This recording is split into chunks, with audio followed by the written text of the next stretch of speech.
Arsenal won, Manchester City won, 5 things learnt. Listen, these Arsenal fans are absolutely deluded. Like, I go to a school where the most populated, not populated, popular team to be supported is Arsenal. So most of the people that like football support Arsenal. And I don't know if I should be careful what I'm going to say here, because I don't know if they'll be watching. No, actually, they probably won't be watching. They'll be watching Ty saying it's been raining off AFTV. But, like, they were saying that we got lucky. Yes, Arsenal might have had more the ball and more chances, but you can have all of the ball that you want, but do nothing with it. A lot of Arsenal's play was passing it around our penalty area, and they were struggling to know what to do in order to break us down. Little drink. Original Lucozade. But I think when you actually look at the City chances compared to the Arsenal ones, even though we had less, our chances were better than theirs. Because you had the Doku one, where he put it like across goal. I think he was aiming for the corner, but then it stayed in play, and if someone was there to get a touch on it, it would have been a goal. And you had that one where Haaland went through and Raya saved it, but he should have played it into Phil Foden. People don't realise how big that chance was, because if Haaland plays in Foden, it was 1-0. If he passes it to Foden, it's 2-0. Then the Emirates crowd goes completely flat, and then City go on to win the game by at least a goal or two. Or maybe even 2 or 3 goals. No, we're actually getting to the 5 things learnt now. Because people were saying we had only one meaningful chance. That was bollocks from the Arsenal fans. But let me get into it. Number 5 is that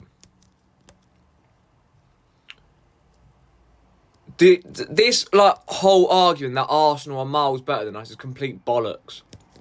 I'm sorry about the language, but it is. Because in our worst season under Pep Guardiola last year, we finished 3 points behind Arsenal, winning more games, just losing far more than they did. And they got more draws than us, didn't they? I'm pretty sure. But I just think that there's not as big of a gap as what it looks. Like, Liverpool are by far the best side in this country at this moment in current time. Not in terms of the way that they play, in terms of the style of play that they play. Because you could argue that Arsenal and City both have a better style of play than Liverpool. But Liverpool are just the ones that know how to grind out wins in the Premier League at the moment. Whereas Arsenal and City find that difficult. But I don't think the gap between us and Arsenal is massive. I don't think it is. It really isn't. They might have a better defence than us, but I think our attack will score more goals than theirs across the whole course of the season. And I think midfield-wise we're also better, potentially. Well, maybe not in terms of the attacking side of the midfield, but definitely I think overall in terms of midfield squad depth, ours is better than theirs.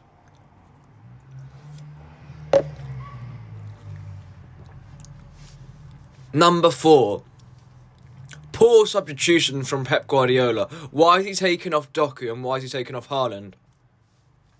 Because for me, one of the reasons why our style of play worked so well yesterday with us parking the bus and trying to hit on the counter-attack is because of Haaland and Foden. When they went off, the game plan didn't work anymore. Because you brought on Savinho, who I don't think he's a bad footballer, but for that style of what we were trying to do, he wasn't the right man. You needed someone like Doku with speed to get in behind Arsenal and stretch their defence. and then Savinho couldn't do that, and he also was struggling to hold up the ball. I could sort of understand why taking off Haaland, because he has played an awful lot of football, but for me, you've got to at least kept at least one of them on, because otherwise our game plan went then, sort of thing. And it was just sit there and wait and hope Arsenal don't score. And obviously they did score. Number 3 is that Phil Foden needs to turn up in these big games now, because he turned up in the big games in 23-24, but yesterday I thought he was almost anonymous. It weren't his fault because of the way that we were playing, and he didn't really get the ball played into him that much. Like, on another day, he could have had a goal if Haaland plays him in on that big chance in the first half. But for me, Foden, when he's not involved in the game, he's got to drop a bit more deeper so he gets the ball and he can just drive at teams' defences. And number 2 is that, like, I didn't understand the high line with the goal yesterday. Like, it was just one ball over the top from Eze, and that's a signing that we missed. We should have brought Eberechi Eze to Manchester City Football Club. I don't understand why we didn't make more of an effort for that to happen. I've always thought Eze was a very good footballer, but now I'm getting on to my thoughts, thinking that he could be a world-class player within the next year or so, and a regular starter in the Arsenal team. Well, he always will probably be a regular starter in the Arsenal team, but not only for Arsenal, for England as well. But what I was saying, with that high line, it was just one ball over the top. And one thing that pissed me off as well, when the ball was about to go in the back of the net, a few years ago, our defenders would have tried to put a leg out and try and clear the ball off the line. There was no effort. As soon as the ball went towards the goal, it was almost like our players were expecting the ball to go in, and they didn't even want to try and get it off the line in case they scored an own goal. Because if they'd have tried to get it off the line, I think it was possible that they could have got it off the line. Because it weren't impossible. All you had to do is just sprint and then just put your leg on the ball and just hoof it like that. But it is what it is. I've seen people say clatter him down. That's another thing you could have done. But then that's one thing. If it goes your way and then it's an Arsenal penalty and it's saved, then you're buzzing. But then if it went in, then you've got people moaning saying that you shouldn't have clattered him. And number one is Donnarumma makes our defence so much better, because our players in our defence are still individually shaky, in my personal opinion. But with Donnarumma, it's going to make us concede less goals, because no matter how many chances we give up, unless it's a perfect pass from Eze, to Martinelli, unless that happens, with a team against us, we're not going to concede many goals. We're not going to be conceding those shit scrappy goals that we were conceding last season with Donnarumma and net, which is at least a positivity. And also, one thing I want to say is, I've got a feeling Donnarumma could start James Trafford could start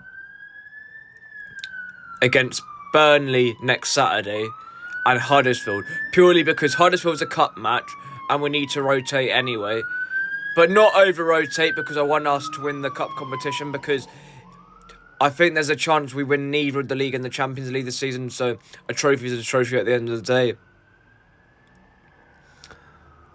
But we have to see what happens, because these next 2 games are crucial for Trafford, because if he starts them both, then he's back in contention to play again. But if he doesn't start either, then it's serious problems, because then he's going to be wanting to leave in January, either permanently or on a loan. And it's sad, really, because I thought he could have got more of a chance, but obviously with this Donnarumma signing this made it a lot more difficult for him. Sorry if I'm like sat weirdly. I'm just sat on this like stool that my mum does like her makeup and all that shit on. So yeah, that's one of the reasons as well. But I've also done a poll. Who do you think is going to finish higher, Arsenal or City? And you can vote on that if you want. And until then, like the video, subscribe to the channel if you like my videos, and obviously if you don't like the videos, unsubscribe. And see you all soon. Up the Blues.